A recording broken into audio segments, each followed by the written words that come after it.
телеканала «Итоги дня», в студии Надежда Саханская. Здравствуйте. В начале выпуска об основных темах. Дождевой паводок в Оймяконском районе отрезал сообщение с другими районами республики. Эвакуация граждан пока не объявлена. Цеха в Жатайской судоверфи не пустуют. На предприятии готовятся к окончанию первого этапа строительства. Ну а с тонущих кораблей, как правило, первыми бегут крысы. Прокуратура Алданского района подала иски в суд на бездействие управляющей компании в борьбе с грызунами. Наши коллеги разбирались в ситуации. Практика искусственного лесовосстановления приносит свои плоды. В Табаге открыли теплицы для выращивания саженцев хвойных деревьев. Ветераны специальной военной операции Иннокентий Вырдылин и Зоя Степанова познакомились благодаря фонду «Защитники Отечества». Расскажем о военно-полевом романе. Сильные дожди привели к подтоплению 4 сел в Оймяконском районе Якутии. В результате обильных осадков уровень воды на реках Индигирка, Куйдусун и Нера значительно поднялся, что вызвало подтопление низменных участков в населенных пунктах. В каких именно, смотрите в следующем сюжете. В результате обильных дождей в Оймяконском районе привело к подтоплению низменных территорий в селах Орто-Балаган, Куйдусун, Оймякон и Усть-Нера. Всего подтоплено 63 двора, где проживают 236 человек, в том числе 46 детей. Органы управления Оймяконского района переведены в режим повышенной готовности. Жители призвали не посещать поймы рек и следить за официальными сообщениями. Исходя из докладов органов местного самоуправления, также наблюдается оказание в зоне затопления также сенокосных угодий. Ситуацию держим в постоянном контроле, ведется постоянная передача информации, спасательные службы готовы к реагированию. Разлив рек привел к повреждению дорожного полотна. Участок федеральной трассы Колыма от поселка Артык до Усть-Неры временно закрыт для всех видов транспорта. В некоторых местах дороги временно закрыты. Вот на участке, в основном такие участки, это 1038 километр, да, 1117 километр. Также поднятие уровня воды, и в связи с этим принято решение с 973 километра, это поселок Усть-Нера, до поселка Артык ввести перерыв движения. Значит, для всех видов транспорта у нас на сегодня движение закрыто. Как сообщает МЧС России по Якутии, сотрудники ГИМС и МЧС провели техническое освидетельствование маломерных судов, привлеченных для помощи населению. На базе ЦУПС Главного управления развернута рабочая группа по складывающейся гидрологической обстановке. В готовности к убытию находятся спасатели МЧС России. Для проведения отселения населения, попадающего в зону подтопления, сформирована группировка сил и средств в количестве 43 человек и 15 единиц техники. В настоящее время прогнозируется стабилизация обстановки, так как в ближайшие 5 дней осадков не ожидается. Восстановительные работы на дорогах начнутся после спада уровня воды. Решение о размещении эвакуированных пунктах временного размещения будет приниматься по обстоятельствам. Сейчас в регионе продолжается мониторинг уровня воды в реках. Дарья Короленкова, Айлита Махно. Филиал фонда «Защитники Отечества» в Якутии активно оказывает бесплатную юридическую поддержку ветеранам боевых действий, семьям погибших, а также действующим военнослужащим и их родственникам. Граждане обращаются по самым разным вопросам, включая назначение мер социальной поддержки, получение льгот, особенно после отказов или бездействия государственных органов, признание гражданина умершим и розыск пропавших без вести. Как правило, запись на прием к партнерам фонда производится через социальных координаторов. Предварительная запись необходима для понимания проблематики. В дальнейшем информация с предложением по совершенствованию законодательства предоставляется в межведомственную комиссию Управления Минюста Российской Федерации по Республике Саха-Якутия и в иные государственные органы. На площадке филиала прокуратуры республики проводит совместный прием с участием военного прокурора Якутского гарнизона ежемесячно во вторую и четвертую пятницу, юрисконсульт МФЦ еженедельно в среду и пятницу. Адвокаты принимают по живой очереди еженедельно по понедельникам в первой половине дня. Совещание, посвященное поддержке участников спецоперации, провел зампред правительства Дмитрий Садовников. Отмечено, что за 3 года республика создала эффективную систему передачи помощи и дополнительного снаряжения бойцам. Для нужд фронта отправлено более 1500 транспортных средств, свыше 3000 тепловизоров и приборов ночного видения, почти 4000 дронов. Продолжается работа по восстановлению подшефных территорий в Донецкой Народной Республике. Также в ходе совещания отличившимся якутянам вручили награды ДНР. И это очень отрадно. Мы идем, считаем, что правильным курсом. И такое поручение мы имеем со стороны нашего руководства Ильдархана, главы республики. Ну и часто, и сегодня на передовых участках, скажем, восстановления наши коллеги там находятся и оказывают братскую помощь. Ветераны специальной военной операции Иннокентий Вырдылин и Зоя Степанова познакомились благодаря фонду «Защитники Отечества». Знакомство переросло в нечто большее, и в конце прошлой недели они сыграли свадьбу. Подробнее о возникновении новой семьи расскажет мой коллега Александр Хавренко. Фото, свадебный костюм, цветы и поздравления друзей. Иннокентий и Зоя – одна из 1000 пар, которые решили скрепить свои отношения узами брака. За одним лишь исключением – они оба ветераны специальной военной операции. Иннокентий Вырдылин 20 лет отработал в системе ЖКХ в Нижнеколымском районе. Когда началась специальная военная операция, он принял решение подписать контракт. За ленточку он зашел в составе спецназа «Ахмат». Прежде всего, гражданский долг, патриотизм. То, что вот мы живем в это время. И если, я подумал, если не пойти, не участвовать, не внести свою лепту, то через несколько лет старости я буду жалеть, что у меня был момент, но я не воспользовался им. И теперь я не жалею об этом. Несколько раз Иннокентий продлевал свой контракт. В последний раз вернулся из зоны боевых действий пару недель назад и сразу начал готовиться к свадьбе со своей невестой Зоей Степановой.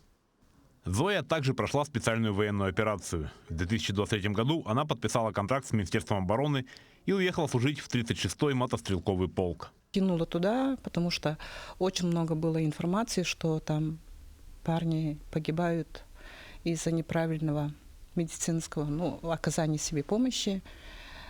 И меня кинуло туда, что я думала, что я нужнее там, чем здесь. Работала в госпитале медсестрой. В 2024 году вернулась и сейчас работаю в частной клинике. Познакомились молодожены год назад, благодаря Социальному фонду России и фонду «Защитники Отечества», на конференции с участием ветеранов боевых действий. Именно там Иннокентий и Зоя впервые увидели друг друга. Все же дни проходили подготовка, соревнования среди ветеранов боевых действий. Мы также совместно тренировались, участвовали в этом соревновании. Ну и потом, после Нового года, мне нужно было выдвигаться на очередной контракт. И вот я буквально недели-две назад вернулся. И моя жена благополучно дождалась меня. Да, это вообще самый счастливый день, можно сказать, в жизни. Впереди у молодоженов много планов. В первую очередь в семейной жизни. Наладить совместный быт, больше времени проводить друг с другом, с детьми и внуками. Работать и жить мирной, счастливой жизнью. Александр Хавренко, Виктор Дичковский, Аэлита Махно, Якутск. Первый этап строительства Ажатайской судоверфи на завершающей стадии. На сегодняшний день степень готовности проекта достигла 89%. Что сейчас происходит на производстве, знает Эржена Гармаева. Сварочные аппараты, краны и станки. Цеха в Ажатайской судоверфи не пустуют. Здесь уже можно собирать корпуса маломерных судов. Производственную линию запустили еще в апреле этого года. Ну а для того, чтобы изготавливать большие плавсредства длиной до 120 метров, судоверфи готовятся к окончанию первого этапа строительства. Остался самый последний, это эллинг. Это большие пролеты, где мы будем собирать уже готовые блок-корпусы крупных судов. Ну и остается наружная работа по бетонированию. Мы эти все работы планируем до конца сентября завершить. И со всей разрешительной документацией уже сдать в эксплуатацию, получить разрешение на ввод и закрыть проект первого этапа до конца текущего года. Когда предприятие заработает в полную мощь, в Жатае смогут собирать до 10 судов и обрабатывать до 10 тысяч тонн металлоконструкций в год. А пока на верфи только разворачивают производство и радуются первым заказам. Первый заказ у нас несамоходная баржа с аппарелью. Заказчик Сунтарский улус. Баржу мы планируем завершить к концу сентября где-то. Вот наша конструкция. На сегодня изготовлено процентов 70 корпусной конструкции. Проводятся работы по сборке, завершаются работы по сборке корпуса и складные работы. Хотя большая часть оборудования закуплена и смонтирована, на производство продолжают поступать машины. Сегодня специалисты из Китайской Народной Республики погружают якутских коллег в тонкости работы со станком. Впереди судоверфь ждет второй этап строительства. В планах возведение достроечной набережной, трубного, электротехнического и покрасочного цехов. Руководство обещает, что проект будет готов к концу августа следующего года. Тогда рабочие будут делать не только корпуса, но еще и собирать всю начинку, как говорят судостроители. Эржена Гармаева, Семен Семенов, Жатай. С начала этого года на водных объектах Нерюнгринского района произошло одно происшествие с гибелью человека. По ежегодной статистике, купание в необорудованных местах и купание в состоянии алкогольного опьянения приводит к гибели человека. Для обеспечения безопасности людей на водных объектах проводится комплекс профилактических мероприятий, в том числе патрулирование водных объектов. Ведется надзор за маломерными судами. Судоводители, нарушающие правила эксплуатации, привлекаются к административной ответственности. Ну а на следующей неделе на территории республики пройдет второй этап акции «Вода. Безопасная территория».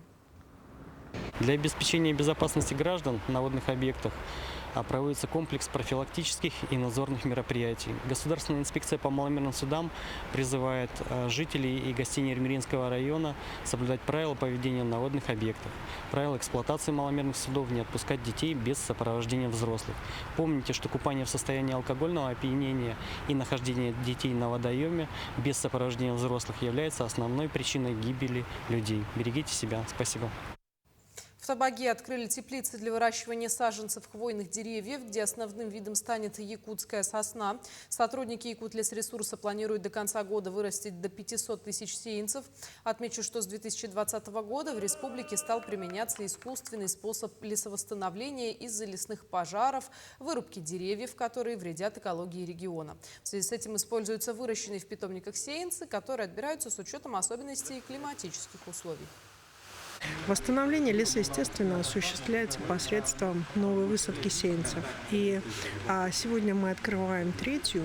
По сути дела, Якутлесресурс для этого и создавался, для того, чтобы непосредственно воспроизводить ресурсы леса. И вот уже сегодня мы открываем в республике третью, самую большую теплицу, которая нам позволит в последующем осуществлять высадку сеянцев, которые будут нашими местными. И я думаю, что будущему поколению будет что о нас сказать, как о людях, которые им обеспечили зеленые легкие. В Национальном музее Якутии состоялось этнографическое мероприятие, посвященное традиционному началу кормозаготовительной кампании. Гости приняли участие в мастер-классах и познакомились с обычаями якутского народа. Была организована выставка орудий сенокоса. В экспозиции представлены уникальные косы, собранные со всех уголков республики. Вторая интерактивная программа за это лето, и мы очень с удовольствием большим пригласили сюда гостей, тех, кто соскучился, вообще ребятишки у нас посмотрели. На самом деле вот сенокос у нас сейчас отходит, но, к сожалению, уже многие забывают эти традиции. Мы показали здесь выставку, какие раньше были косы, как костили, вот все традиции, которые сопровождались вот эту нашу долгожданную страду, очень тяжелый достаточно человеческий труд, то есть это порядка 70 дней, которые наши предки посвящали периоду сенокошения. А вот агроном из Якутии Василий Сивцев с успехом представил Якутию на всероссийском конкурсе профмастерства. Соревнование состоялось в районах Мордовии. На заключительный этап были приглашены агрономы из 15 регионов страны. Они провели анализ посева, определили качество зерна и полевых работ. В итоге Василий Сивцев вошел в 4 лидеров конкурса. Выпускник ИГАТУ, потомственный земледелец, работает главным агрономом в предприятии БТ Усть-Алданского района. Мы делали анализы, экспресс-анализы почвы, посевов и готового зерна. Мы выявляли болезни на ранних и поздних стадиях их развития, вредителей, в том числе насекомых и грызунов. Но разрыв с 3-м местом у нас составил 4,9 баллов. Всего там было порядка 500 баллов. Прокуратура Алданского района подала иски в суд на бездействие управляющей компании города Алдан в борьбе с крысами. С начала года управляющая компания пыталась самостоятельно проводить дератизацию. Но это не привело к результатам и противоречило законодательным нормам. Подробности у Руслана Павлова. В конце мая жители алданских многоквартирников могли наблюдать картину, как в подвалы их домов проникают люди в защитных костюмах. То были специалисты по борьбе с грызунами частной компании по санитарному контролю. Их действие – обычная работа, но делать ее профессионалы начали после того, как прокуратура жестко указала управляющей компании города на ее промахи в вопросах дератизации. Заключен договор с стройресурсом, обслуживающей организацией. Произведен анализ объекта, выбран химический метод борьбы родентицидами. Очень большое количество домов на обслуживание у стройресурса. И мы производим на основании договора оказание услуг по методу, по дератизации для борьбы с грызунами. Как оказалось, это были показательные выступления. Дератизаторы выполнили свои обязательства и договорные объемы. А вот управляющая компания на этом успокоилась.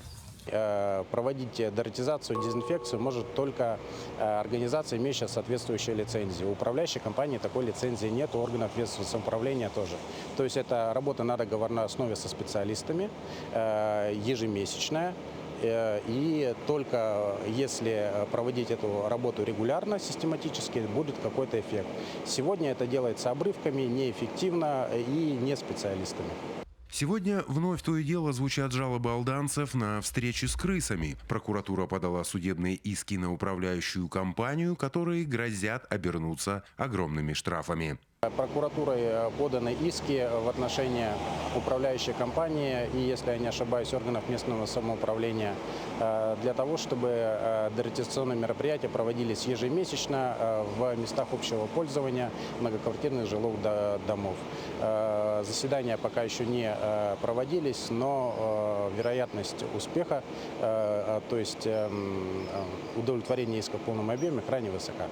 Руслан Павлов, Александр Лукин, Алдан. Тем временем в Якутии в этом году планируется благоустроить 15 дворовых территорий. Проект охватит такие города, как Якутск, Нерюнгри и Вилюйск, а также сельские поселения в Мегино-Кангаласском и Намском районах. Наибольший объем работ запланирован в Нерюнгри, где будет благоустроено 8 дворов, в том числе по улице Дружбы народов и проспекту Мира.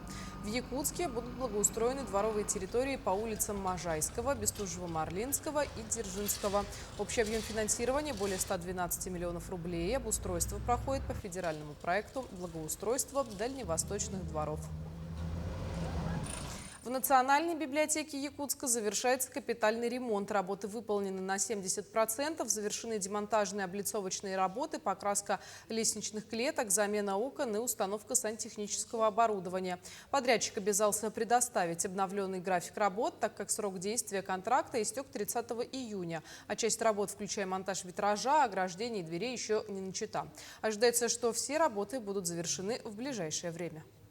Первый, второй этаж, нормально, в общем-то, успешно мы завершили. Потом 2 года подряд финансирования, как-то не было. И в этом году, к нашему столетнему юбилею библиотеки частично, из 40 миллионов выделили 13 миллионов.